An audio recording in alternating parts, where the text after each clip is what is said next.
Ukraine ਦੇ president Zelensky ਨੇ ਇਹ ਕਿਹਾ ਵੀ ਮੈਂ ਹਰ ਇੱਕ ਉਹ ਚੀਜ਼ ਕਹੂੰਗਾ ਜਿਹਦੇ ਨਾਲ ਆਪਾਂ ਦੀ ਪੂਟਨ ਦੇ ਨਾਲ ਟਰਕੀ ਦੇ ਵਿੱਚ ਡਾਇਰੈਕਟ ਟਾਕਸ ਹੋ ਸਕਣ। ਇਹ ਅੱਜ ਦਾ ਜਿਹੜਾ BBC ਆ ਉਹ ਰਿਪੋਰਟ ਕਰ ਰਿਹਾ ਹੈਗਾ।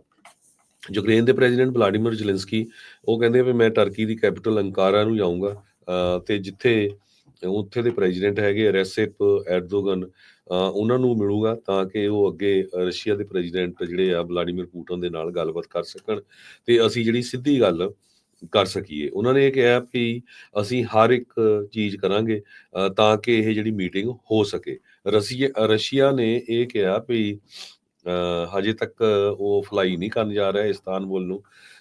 ਜਦੋਂ ਉਹ ਫੀਲ ਕਰਨਗੇ ਉਸ ਟਾਈਮ ਦੇ ਉੱਤੇ ਉਹ ਜਾ ਸਕਦੇ ਹੈਗੇ ਆ।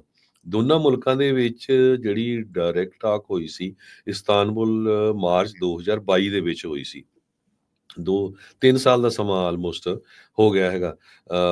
ਪੁਟਿਨ ਨੇ ਵੀ ਪਹਿਲਾਂ ਕਿਹਾ ਸੀ ਵੀ ਮੈਂ ਡਾਇਰੈਕਟ ਟਾਕ ਕਰਨਾ ਹੀ ਚਾਹੁੰਦਾ ਹਾਂ ਟਰਕੀ ਦੇ ਕਿਸੇ ਵੀ ਸ਼ਹਿਰ ਦੇ ਵਿੱਚ ਵਿਦਆਊਟ ਐਨੀ ਕੰਡੀਸ਼ਨ। ਉਹ ਤੋਂ ਬਾਅਦ ਜ਼ੇਲੈਂਸਕੀ ਨੇ ਵੀ ਅਨਾਉਂਸ ਕੀਤਾ ਸੀ ਤੇ ਉਹ ਵੀ ਰਸ਼ੀਆ ਦੇ ਪ੍ਰੈਜ਼ੀਡੈਂਟ ਨੂੰ ਮਿਲਣ ਦੇ ਲਈ ਚਾਹਵਾਨ ਹੈਗੇ ਆ।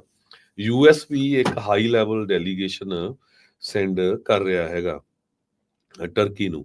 ਜ਼ੇਲੈਂਸਕੀ ਨੇ ਇਹ ਕਿਹਾ ਕਿ ਰਸ਼ੀਆ ਦੇ ਉੱਤੇ ਪ੍ਰੈਸ਼ਰ ਪੂਰਾ ਪਾਉਣਾ ਚਾਹੀਦਾ ਆ ਤਾਂ ਕਿ ਉਹ ਟੇਬਲ ਦੇ ਉੱਤੇ ਆਉਣ ਤੇ ਰਸ਼ੀਆ ਦਾ ਪਰ ਜਿਹੜਾ ਫੋਕਸ ਹੈਗਾ ਆ ਉਹ ਲੌਂਗ ਟਰਮ ਸੈਟਲਮੈਂਟ ਦਾ ਹੈਗਾ। ਯੂਕਰੇਨ ਦੇ ਲੀਡਰ ਨੇ ਇਹ ਕਿਹਾ ਆ ਵੀ ਮੈਂ ਪੁਟਿਨ ਨੂੰ ਮਿਲਣ ਤਾਂ ਜ਼ਰੂਰ ਜਾ ਰਿਹਾ ਇਸਤਾਨਬੁਲ ਦੇ ਵਿੱਚ ਜੇ ਉਹ ਐਗਰੀ ਕਰਦੇ ਆ 30 ਦਿਨਾਂ ਦਾ ਸੀਜ਼ ਫਾਇਰ ਤੋਂ ਬਾਅਦ।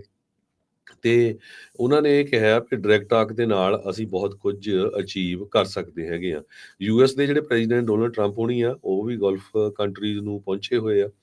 ਵੱਖ-ਵੱਖ ਲੀਡਰਸ ਨੂੰ ਉਹ ਮਿਲ ਰਹੇ ਹੈਗੇ ਆ ਤੇ ਉਹਨਾਂ ਨੇ ਖੁਦ ਵੀ ਕਿਹਾ ਕਿ ਮੈਂ ਇਸਤਾਨਬੁਲ ਜਾ ਸਕਦਾ ਆ ਜੇ ਯੂਕਰੇਨ ਦੇ ਪ੍ਰੈਜ਼ੀਡੈਂਟ ਜ਼ੇਲੈਂਸਕੀ ਤੇ ਰਸ਼ੀਆ ਦੇ ਪ੍ਰੈਜ਼ੀਡੈਂਟ ਵਲਾਡੀਮੀਰ ਪੁਟਿਨ ਆਹਮੋ ਸਾਹਮਣੇ ਬੈਠ ਕੇ ਗੱਲ ਕਰਨਾ ਚਾਹਣ ਤੇ ਮੈਂ ਵੀ ਉਹਨਾਂ ਦੇ ਵਿੱਚ ਹਾਜ਼ਰ ਹੋਊਂਗਾ ਤਾਂ ਕਿ ਜਿਹੜੀ ਆ ਉਹਨਾਂ ਦੀ ਜਿਹੜੀ ਲੜਾਈ ਆ ਉਹ ਬੰਦ ਕਰਵਾਈ ਜਾ ਸਕੇ।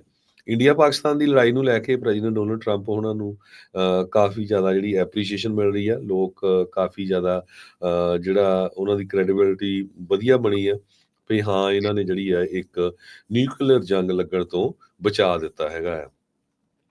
ਡਿਪਟੀ ਫੋਰਨ ਮਿਨਿਸਟਰ ਸਰਜੀ ਰੈਵਕੋਵ ਜੋ ਹੈਗੇ ਰਸ਼ੀਆ ਦੇ ਉਹ ਕਹਿੰਦੇ ਵੀ ਰਿਸਪੌਂਸਿਬਲੀ ਅਸੀਂ ਗੱਲਬਾਤ ਕਰਾਂਗੇ ਰਿਅਲਟੀਜ਼ on the ground.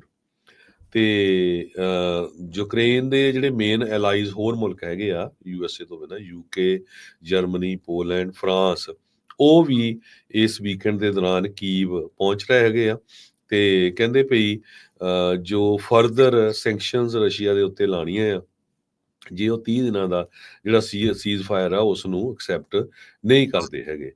European union right now 17th package of major ਦੇ ਉੱਤੇ ਕੰਮ ਕਰ ਰਿਹਾ ਹੈਗਾ। ਜੀ, ਬਿਲਕੁਲ।